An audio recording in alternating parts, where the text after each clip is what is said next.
Good morning मेरे प्यारे प्यारे बच्चों। चलिए आज हम लोग सॉल्व करते हैं CUET mock test 9th chemistry assignments. तो सभी बच्चे इस वीडियो को अच्छे से वॉच करना और समझने की कोशिश करना। तो चलिए सॉल्व करते हैं पहला क्वेश्चन क्या कहता है, diamond is an example of diamond.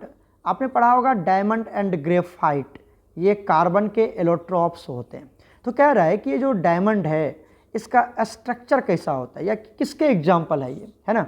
तो ये सॉलिड होता है विथ हाइड्रोजन बॉन्डिंग, तो ऐसी तो बात है नहीं, कार्बन का ही इलेक्ट्रॉप्स है तो इसमें तो हाइड्रोजन बॉन्ड बनेगा नहीं, ठीक है। इलेक्ट्रोवैलेंट सॉलिड किसको बोलते हैं, आयनिक सॉलिड को ही बोलते हैं। तो आयनिक सॉलिड तो होता है नहीं क्योंकि कार्बन कोवलेंट नेचर शो करता है। तो कोवलेंट सॉलिड तो बिल्कुल यही होगा आपका option number c is absolutely correct. तो ऑप्शन सी जो ग्रेफाइट है वो एक कोवलेंट सॉलिड है, कितना इजी था। चलते हैं नेक्स्ट क्वेश्चन पर। सेकेंड क्वेश्चन क्या कहता है, एक सॉलिड है AB हैविंग NaCl स्ट्रक्चर। एक सॉलिड AB है जिसकी स्ट्रक्चर क्या है, NaCl स्ट्रक्चर है। कहता है atom A occupy corners of the cubic unit cell. तो एटम A जो है वो क्यूबिक यूनिट सेल के कहाँ पर है, कॉर्नर्स पर है। If all the face centred atoms of one axis are removed, एक एक्सिस के अलोंग जो फेस सेंटर है उसको रिमूव कर दिया गया, then the resultant stoichiometry of the solid क्या होगा, मतलब वो उसकी केमिकल फॉर्मूला क्या होगी, यही है। तो चलिए देखिए इसको सॉल्व करते हैं। हमारे पास जो सॉलिड दिया हुआ है, क्या दिया हुआ है, वो AB सॉलिड है और AB सॉलिड किसकी तरह है, NaCl स्ट्रक्चर में है। तो ये बात आपको याद रखना पड़ेगा, NaCl स्ट्रक्चर में है, राइट। तो AB की जो स्ट्रक्चर है वो NaCl स्ट्रक्चर। तो NaCl में क्या होगा, जो आपका A है मतलब कैटायन है, जो आपका क्या है कैटायन। ये जो A है मतलब A+ इसको ले लेते हैं। ये जो कैटायंस होते हैं वो कहाँ पर है, ये ऑल कॉर्नर्स पर है। कहाँ पर है बताओ, ऑल कॉर्नर्स पर है। ये तो क्वेश्चन ही कह रहा है ऑल कॉर्नर्स है। साथ में कितने पर होते हैं, ऑल फेसेस पे होते हैं। ऑल फेस कितना होता है, 6 फेस होते हैं। तो ऑल 6 फेसेस पे होते हैं, ये ऑल 6 फेसेस पर। क्लियर हो गया। अरे बच्चा एक क्यूब में 6 ही तो फेस होते हैं, 4 दीवार, एक छत, एक बेस, तो 6 फेस हो गए ना। तो जो A है वो कहाँ पर है, सारे कॉर्नर्स पर है और सभी फेसेस पर है। क्लियर हो गया यहाँ तक, क्लियर है। चलिए अब बात करते हैं जो B है, मतलब B किस में होगा, B- में होगा, है ना। तो जो B- होता है वो कहाँ होता है, ये आपको याद रखनी पड़ेगी। जो B होता है वो कहाँ होता है, जो निगेटिव आयंस होते हैं वो कहाँ होते हैं, वो होता है ऑक्टाहेड्रल वॉइड में। कहाँ होता है, ऑक्टाहेड्रल वॉइड में होता है, ऑक्टाहेड्रल वॉइड प्लस एजेज पर होते हैं, एज। अब एक क्यूब में कितना एज होता है, तो 12 एज होते हैं। एज मतलब होता है किनारा, कॉर्नर्स, ठीक है। तो कितने कॉर्नर्स होते हैं, ये 12 कॉर्नर्स होते हैं। तो यहाँ पर भी होता है प्लस एक होता है बॉडी के अंदर। तो बॉडी के अंदर होता है 1 इनसाइड द बॉडी, 1 एटम कहाँ पर होगा, inside the body, inside the body, body के एकदम अंदर होगा, ठीक है, ठीक है। चलिए अब हमें पता करना है कि टोटल कितने एटम्स हैं यहाँ पर। तो सबसे पहले इसको हम पता कर लेते हैं। देखिए अगर मैं एटम A की बात करूँ, किसकी बात करूँ, हम एटम A की बात कर रहे हैं, एटम A। तो बताइए तो एटम A कहाँ पर है, अभी क्या बताया था, कॉर्नर्स पर था। तो कितना हो जाएगा, 8 कॉर्नर्स होते और एक कॉर्नर्स पर कंट्रीब्यूशन कितना होता है, 1/8। तो कितना हो गया, 1 एटम आ गया। तो कॉर्नर पर एटम A कितना होगा, टोटल 1 एटम के आसपास होगा। क्लियर हो गया, क्लियर हो गया। उसके बाद क्या कहता है, ऑल 6 फेसेस पर। लेकिन ऑल 6 फेसेस पे कहने के बाद आप यहाँ पर भी थोड़ा सा ध्यान दीजिए। यहाँ पर क्या कह रहा है कि face centred atom along one axis are removed. वो एक फेस के, एक एक्सिस के अलोंग जो भी फेस है वहाँ से सारे एटम को रिमूव कर दिया गया। एक फेस मान लेते ये एक एज है ना, ये एक एक्सिस है, ये एक एक्सिस है। इस एक्सिस के अलावा कितने फेस होंगे, एक इधर फेस होगा, एक इधर फेस होगा ना जी। एक इस साइड फेस होगा, ये वाला फेस होगा कि नहीं होगा, ये फेस, और एक इस साइड वाला फेस होगा। तो 2 फेस होंगे, मतलब 2 फेस को हटा दो, क्योंकि एक एक्सिस के अलोंग फेस को हटा दिया सारे एटम को। तो एक एक्सिस के अलोंग 2 फेस होंगे तो 2 फेस हटा देंगे। तो टोटल 6 फेस थे। तो अब टोटल कितने फेस बनेंगे, 4 ही फेस बनेंगे ना, 4 ही फेस। तो एटम A की जो फेस सेंटर पे है तो वहाँ पर कितनी होगी, तो 4 फेस हो गया। और एक फेज पर कंट्रीब्यूशन कितना होता है, हाफ होता है। कितना हो गया ये हो जाएगा आपका 2 एटम। तो बताइए यहाँ से टोटल ए कितना हो गया, कॉर्नर पर हो गया 1 और फेस पर हो गया 2, तो टोटल ए कितना हो गया, टोटल एटम ऑफ ए कितना हो गया, टोटल एटम ऑफ ए कितना हो गया 2 + 1 3 एटम। क्लियर हो गया। तो ये हो गया एटम ए की कैलकुलेशन। अब कर लेते हैं हम एटम बी की कैलकुलेशन।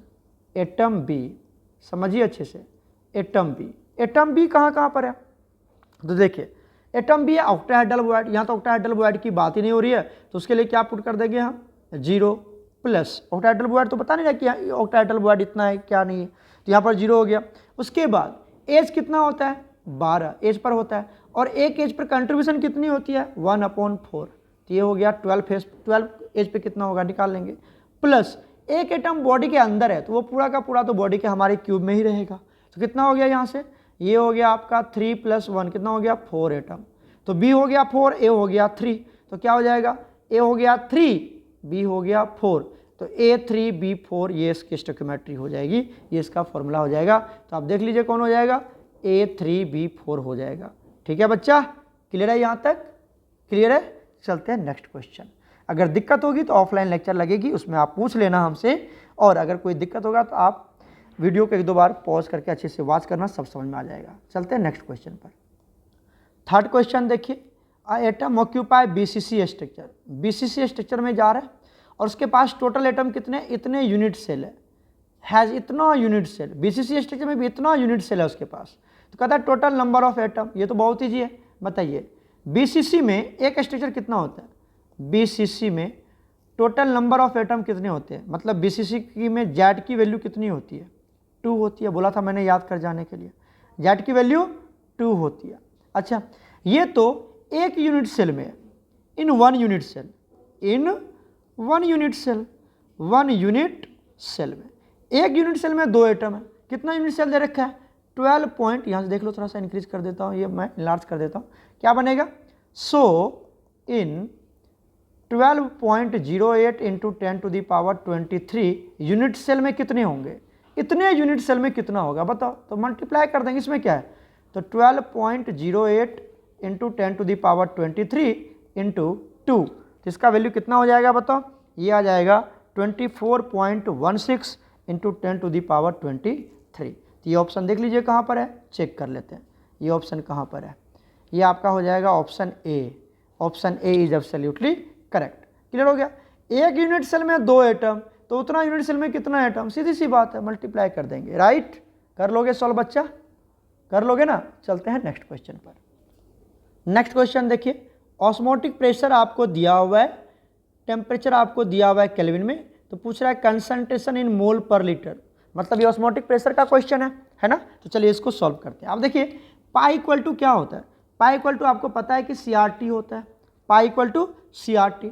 पाई का वैल्यू कितना दिया हुआ है 0.0821 इज इक्वल टू, ये पाई का वैल्यू दिया हुआ है। सी हमें पूछ रहा है कंसंट्रेशन तो निकालनी है, यही मोल पर लीटर कंसंट्रेशन होता है, मोलरिटी जिसको बोलते हैं। आर की वैल्यू कितना लेना है 0.0821 ही लेना है, आर की वैल्यू यही होता है, ठीक है। इनटू टेम्परेचर कितना दिया बताइए 300 केल्विन दे रखा है, कितना दे रखा है 300 केल्विन। तो यहाँ से देखिए कितना आसान सा क्वेश्चन है, ये वैल्यू फॉर्मूला बेस्ड क्वेश्चन है, ये वाला पार्ट कट गया, ठीक है। तो 300 इंटू कंसंट्रेशन इक्वल टू कितना हो गया 1। तो यहाँ से सी की वैल्यू कितनी आ जाएगी जब आप इसको सॉल्व करेंगे, तो ये आ जाएगा 0.33 इंटू 10⁻², ये हो जाएगा कंसंट्रेशन, मतलब मोलर। क्लियर हो गया ना यहाँ तक, कितना ईजी है। तो आप यहाँ वैल्यू देख लीजिए, ये कहाँ पर है, ये वाला पार्ट होगा, option c is absolutely correct. ठीक है बच्चा, समझ में आ रहा है, एकदम फॉर्मूला बेस्ड क्वेश्चन है। पाई इक्वल टू CRT पे, सी मतलब कंसंट्रेशन है, फाइंड आउट कर लीजिए। आर यूनिवर्सल कांस्टेंट है, यहाँ पर ये वैल्यू लेते हैं, टी दिया हुआ है। ओके, चलते हैं नेक्स्ट क्वेश्चन। नेक्स्ट क्वेश्चन देखिए, acetic acid dissolve in benzene shows the molecular formula of, कितना मॉलिक्यूलर फॉर्मूला शो करेगा बच्चा। एसिटिक एसिड क्या होता है CH3COOH। जब आप इसको एसिटिक एसिड में डालेंगे तो ये क्या कर लेता है, डायमर बना लेता है। क्या बन जाता है ये, डायमर, मतलब डायमराइजेशन शो करता है। ये इसका क्वेश्चन है आपका, वेंटॉप फैक्टर का क्वेश्चन है, ठीक है। तो यहाँ पर ये डायमर बना लेता है, तो डायमर का मतलब ये 2 मॉलिक्यूल बन जाता है अपने आप, CH2CH3COOH। अगर मैं इसका स्ट्रक्चर भी बना के दिखाऊं तो स्ट्रक्चर भी बना के दिखा सकता हूं। देखो डायमर कैसे बनाएगा, CH3 यहाँ पर ले लिया, एक सेकेंड, यहाँ पर ले लिया C, डबल बॉन्ड O, यहाँ से O, यहाँ से H, ये एसिटिक एसिड है। 2 मॉलिक्यूल लेना आपको, यहाँ पर ले लिया CH3, यहाँ पर ले लिया C, यहाँ पर O, यहाँ पर H, यहाँ पे डबल बॉन्ड O। क्लियर हो गया। अब इसके बीच में हाइड्रोजन बॉन्ड बन जाता है। क्या बन जाता है इसके बीच में, हाइड्रोजन बॉन्ड का फॉर्मेशन हो जाता है और ये क्या बना लेता है, डायमर बना लेता है। दिस इज कॉल्ड डायमराइजेशन और this is dimer of acetic acid. एक एसिटिक एसिड का फॉर्मूला मास, एक एसिटिक एसिड का अगर तुम मास निकालोगे बच्चा तो ये मास निकलेगा 60। अगर तुम इसका मास निकालते हो तो इसका मास कितना आ जाएगा, 60 हो जाएगा, 60। ठीक है कितना, ये 2 बार है ना, तो कितना हो जाएगा 60 + 60, एम आई राइट, ये हो जाएगा 120। तो देख लो 120 कितना है, तो यहाँ पर ये डायमरेशन का केस है तो 120 हो जाएगा। Option b is absolutely correct. Clear है। चलते हैं नेक्स्ट क्वेश्चन। नेक्स्ट क्वेश्चन देखिए, the latent heat of vaporisation of water, ये 9700 कैलोरी पर मोल में दिया हुआ है। ठीक है, कह रहा है if the boiling point is इतना, वाटर की बॉइलिंग पॉइंट आपको दे रखा है, तो इब्लिस्कोपिक कांस्टेंट वाटर की क्या होगी।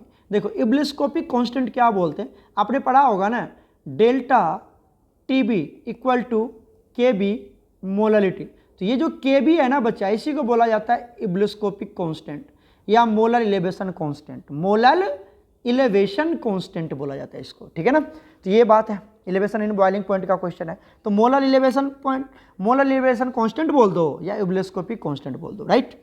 अब इसका एक फॉर्मूला और होता है KB वेपराइजेशन के केस में, क्योंकि वाटर वेपराइज हो, जब उसको बॉयल करोगे तो वेपर फॉर्म में कन्वर्ट होगा। तो यहाँ पर लेटेंट हीट ऑफ वेपराइजेशन से इसका एक रिलेशन बनाया गया है, और वो रिलेशन क्या होता है कि KB इज इक्वल टू होता है बच्चा R इंटू TB, मतलब बॉइलिंग पॉइंट टेम्परेचर का square into molar mass divided by, ये मोलर मास है, divided by 1000 into delta TB vaporisation point का चेंज दिया हुआ है, राइट। तो ये इस तरह से ये रिलेशन होता है KB एंड वेपोराइजेशन पॉइंट में, लेटेंट हीट ऑफ वेपोराइजेशन में। तो बताइए आपको KB पूछ रहा है तो KB निकाल लेते हैं। KB इक्वल टू बताइए R क्या है, अब देखिए कैलोरी है यहाँ पर, तो कैलोरी में R की वैल्यू कितनी होती है, 2 होती है। कैलोरी में R की वैल्यू जूल में होता है, जूल में कितना होता है 8.31 के आसपास होता है। ठीक है, तो ये कैलोरी में कितना होता है 2 होता है, तो ये ले लिया R की वैल्यू 2 इंटू TB क्या है हमारे पास, TB क्या है बताओ, बॉइलिंग पॉइंट है, तो बॉइलिंग पॉइंट कितना दिया हुआ है, बॉइलिंग पॉइंट दे रखा है आपको 100 डिग्री सेल्सियस। इसको आप केल्विन में, ये केल्विन में कन्वर्ट कर लेते हैं ऐसा यूनिट में, तो इसको 273 ऐड कर देते तो कितना हो जाएगा 373, कितना हो जाएगा 373 केल्विन हो जाएगा। और इसका क्या कर देना आपको, इसका स्क्वायर कर देना, क्योंकि इसका स्क्वायर है यहाँ पर दिखा, स्क्वायर है इनटू, अब ये m क्या है, मोलर मास है, मोलर मास किसका, वाटर का है ना, वाटर का मोलर मास कितना होता है 18 होता है, ये तो पता ही तुमको। ओके, अब यहाँ पे दे दिया 1000 इंटू डेल्टा TB, ये डेल्टा TB पता चला, लेटेंट हीट ऑफ वेपोराइजेशन कितना दिया हुआ 9700, तो 9700। क्लियर है। जब ये वैल्यू आप पुट करेंगे और यहाँ से KB कैलकुलेट करेंगे, फॉर्मूला पता चल गया, 2 क्या है, R की वैल्यू है यूनिवर्सल रेट, यूनिवर्सल क्या बोलते हैं ये R, आपको पता है ना यूनिवर्सल गैस कांस्टेंट R है, जिसकी वैल्यू 2 कैलोरी लेते हैं, और ये T क्या है, बॉइलिंग पॉइंट केल्विन में लेना है और स्क्वायर कर देना। M क्या है, molar mass of that liquid या सॉल्वेंट, ये 1000 आता है, ये तो है, और ये बॉइलिंग, ये लेटेंट हीट ऑफ वेपोराइजेशन को डेल्टा TB। क्लियर हो गया, वैल्यू पुट कर दिया। यहाँ से KB जब आप कैलकुलेट करेंगे तो इसमें KB का वैल्यू आ जाएगा ये बच्चा 0.513 कैलोरी पर मोल, केल्विन पर मोल आ जाएगा। ठीक है, तो यहाँ पर वैल्यू चेक कर लीजिए कौन सा ऑप्शन है, ये मैंने कैलकुलेट करके रखा हुआ है, तो मैं सीधा आंसर लिख देता हूँ। तो ऑप्शन क्या हो जाएगा यहाँ पर, ये वाला पार्ट हो जाएगा, कौन सा हो जाएगा 0.513 डिग्री सेल्सियस। ठीक है, आप सेल्सियस में भी निकाल सकते हैं और वैल्यू यही आएगा। ठीक है ना बच्चा, 0.513, यहाँ सेल्सियस दे रखा है, सॉरी सेल्सियस है ना, सेल्सियस नहीं होगा यहाँ पर, केल्विन में कन्वर्ट किया ना तो केल्विन पर मोलर आएगा, ये देख लेना एक बार इसकी, ये 0.513, इसको सॉल्व कर लेना, आंसर आ जाएगा। ठीक है बच्चा, डिग्री सेल्सियस में नहीं होगा क्योंकि हमने टेम्परेचर को किस में कन्वर्ट किया है, केल्विन में कन्वर्ट किया है, अभी तो केल्विन में कन्वर्ट किया था, याद है ना आपको, यहाँ पर देखो 273 ऐड करके, तो केल्विन में होगा ना, डिग्री सेल्सियस तो लेंगे ही नहीं। क्लियर, चलते हैं नेक्स्ट क्वेश्चन पर। नेक्स्ट क्वेश्चन देखिए, in the electrolytic cell flow of electron is from, electron की फ्लो किधर से किधर होती है। तो चलिए इलेक्ट्रोलाइटिक सेल का डायग्राम मैं आपको थोड़ा सा बना के दिखाता हूँ। देखिए यहाँ पर हमने एक डायग्राम बनाया हुआ है। देखिए ये आपका जिंक का रॉड है, किसका रॉड है, ये जिंक का रॉड है, क्योंकि सोल्यूशन हमने जिंक सल्फेट लिया हुआ है। तो ये हमारा जिंक का रॉड है, और जिंक सेल्फ ऑक्सीडेशन शो करेगा, मतलब जिंक यहाँ पे टूटेगा और यहाँ पे Zn+2 बन के नीचे गिर जाएगा, है ना, Zn+2। जब ये जिंक यहाँ से टूट के इसमें गिरा, क्या बन के गिरेगा, Zn+2। तो यहाँ पे 2 इलेक्ट्रॉन बचेंगे और 2 इलेक्ट्रॉन उसकी डायरेक्शन इधर होगी, दोनों इलेक्ट्रॉन की डायरेक्शन इस डायरेक्शन में होगी। तो ये जो जिंक है, चूंकि यह हाईली रिएक्टिव है और इलेक्ट्रोकेमिकल सीरीज में ऊपर आता है, तो ये किसके तरफ बिहेव करेगा, एनोड की तरफ बिहेव करेगा।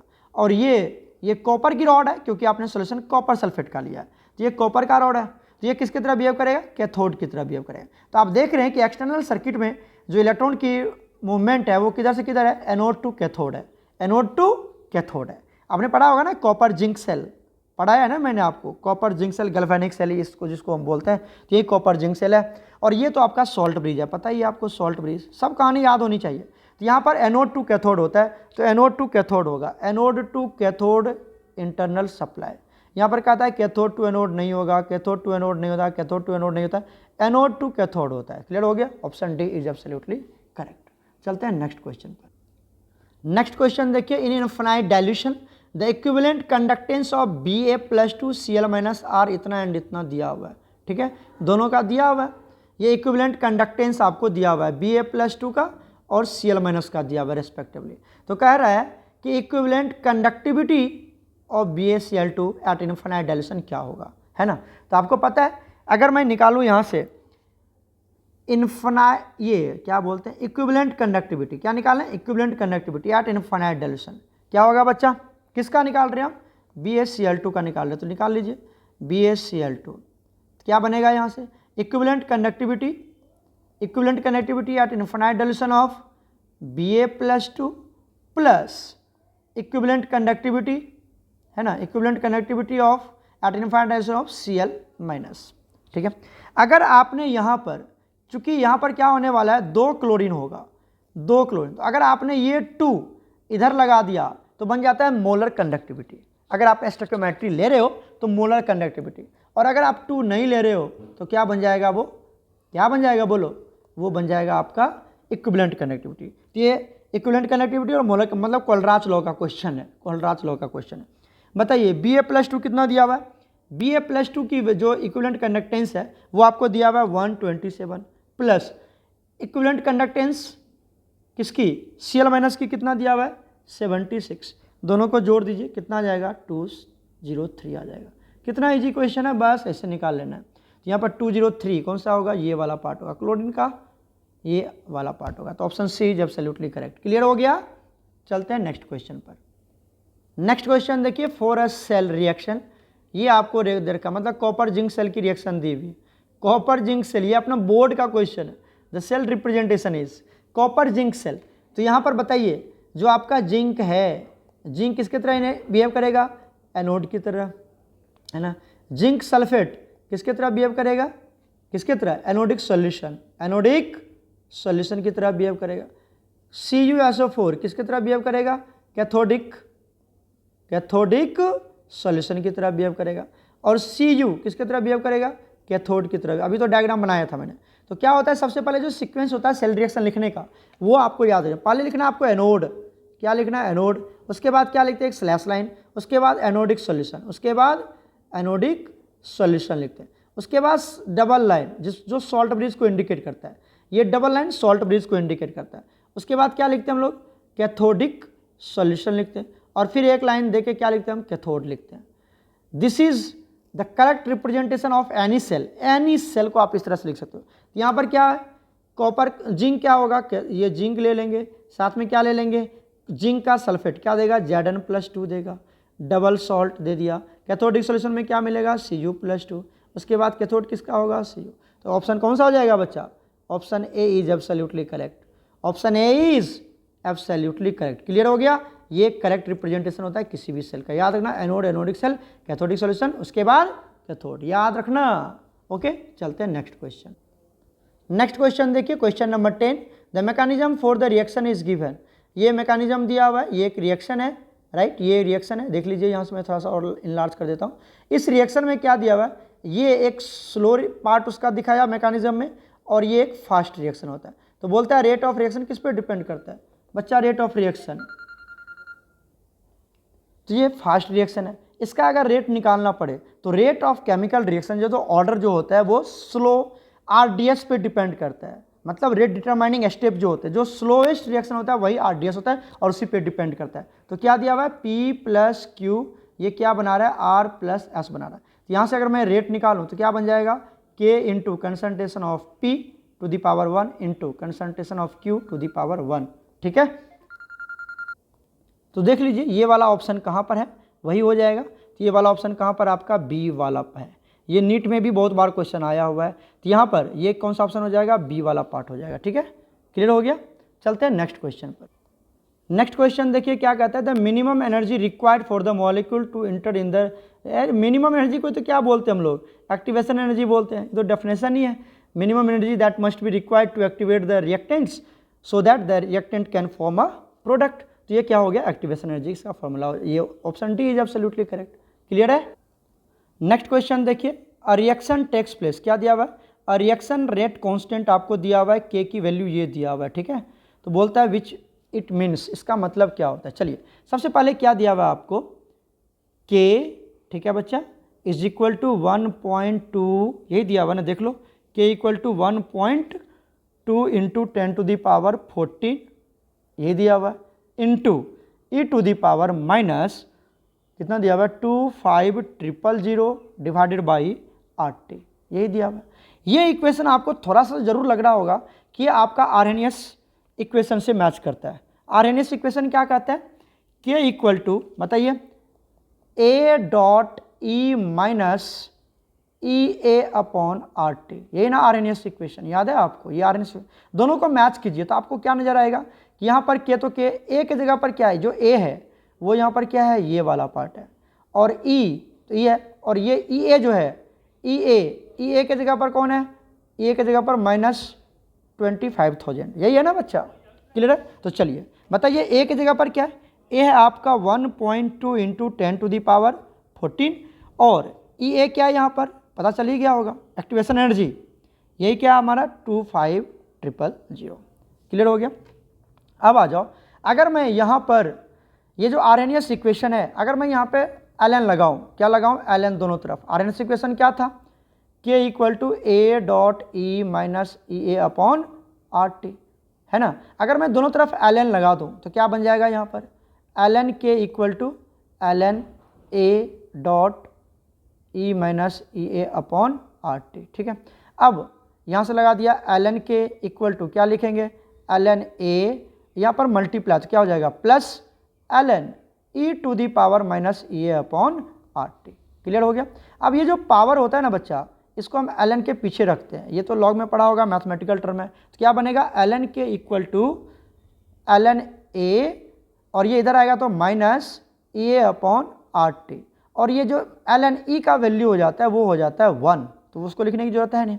अब इसको लॉग में कन्वर्ट कर लेते हैं, तो ln को लॉग में कन्वर्ट करोगे तो क्या बन जाएगा, ये log के इक्वल टू लॉग ए, तुम कर लेना, मैं इसको सॉल्व कर देता हूँ, थोड़ा शॉर्टकट लगाते हैं, माइनस EA अपॉन 2.303 RT, यही होता है, हो जाएगा यहाँ से, क्लियर है। अगर मैं इसको और भी सॉल्व करूँ तो क्या लिख सकते हैं, इसको देखिए, यहाँ पर log k equal to log a minus EA upon 2.303, और ये R इंटू 1 अपॉन T, इस तरह से सॉल्व कर लेते हैं। थोड़ा सा एक्सपेंड कर दिया, इसको हमने एक्सपेंड कर दिया है ना। अब देखिए यहाँ पर अगर मैं इसको y एक्सिस पर और y एक्सिस पर लिखूँ तो इसको ले लेते हैं y एक्सिस पर, इसको ले लेते हैं हम c, ठीक है, और इसको मान लेते हैं हम m, क्या मान लेते हैं m, और बीच में मल्टीप्लाई है तो मल्टीप्लाई, और इसको ले लेते हैं x एक्सिस पर, ठीक है। तो बताइए ये क्या बन जाएगा, यहाँ पर माइनस है तो y equal to mx minus c का ग्राफ हो जाएगा, ये y equal to mx minus c का ग्राफ हो जाएगा ना इस तरह से। तो क्या बनेगा यहाँ से ग्राफ, देखिए, तो जो ग्राफ होगा यहाँ पर, अगर मैं ग्राफ आपको बना के दिखाऊं तो ये ग्राफ ले लेते हैं, ध्यान से देखो, माइनस मतलब ग्राफ नीचे जाएगा। y एक्सिस पर किसको लिया, y एक्सिस पे लिया लॉग के को, लिया ना, तो यहाँ पे ले लेते हैं log k, y एक्सिस पे log k को ले लिया, x एक्सिस पर किसको लेना है 1/t, तो जो ग्राफ बनेगा वो नीचे जाएगा ना, क्योंकि माइनस है, क्योंकि यहाँ पर माइनस है, देखिए ये माइनस है तो ग्राफ नीचे जाएगा, प्लस होता तो ऐसे जाता। अच्छा सर ये माइनस है तो नीचे आ गया। ग्राफ किसके बीच में बना, log k एंड 1/t, और कैसा है ये स्ट्रेट ग्राफ है। तो चलिए चेक करते हैं यहाँ पर कौन सा ऑप्शन सही है। देखिए यहाँ पर कहता है log k and log t के बीच में ग्राफ बन रहा है, तो गलत है। 1/t के बीच में ग्राफ बन रहा है, यहाँ log t दे रखा है, यहाँ t दे रखा है तो ये भी गलत हो जाएगा। यहाँ log 1/t दे रखा है तो ये भी गलत है, log कहाँ है, सिर्फ 1/t है ना, तो ये भी नहीं होगा। तो यहाँ पे बनेगा log k वर्सेस 1/t और ये स्ट्रेट लाइन, तो option D is absolutely correct. उम्मीद है यहाँ तक आपको समझ में आया होगा। ठीक है, हमने log लेकर के किस तरह से एक्सपेंड किया। बाकी अगर कोई दिक्कत होगा तो आप ऑफलाइन लेक्चर में पूछ लेना। अभी इतना तक ही रहने देते हैं, फिर क्वेश्चन नंबर 13 से हम लोग नेक्स्ट वीडियो में सॉल्व करेंगे। ओके प्यारे बच्चों, गॉड ब्लेस यू ऑल।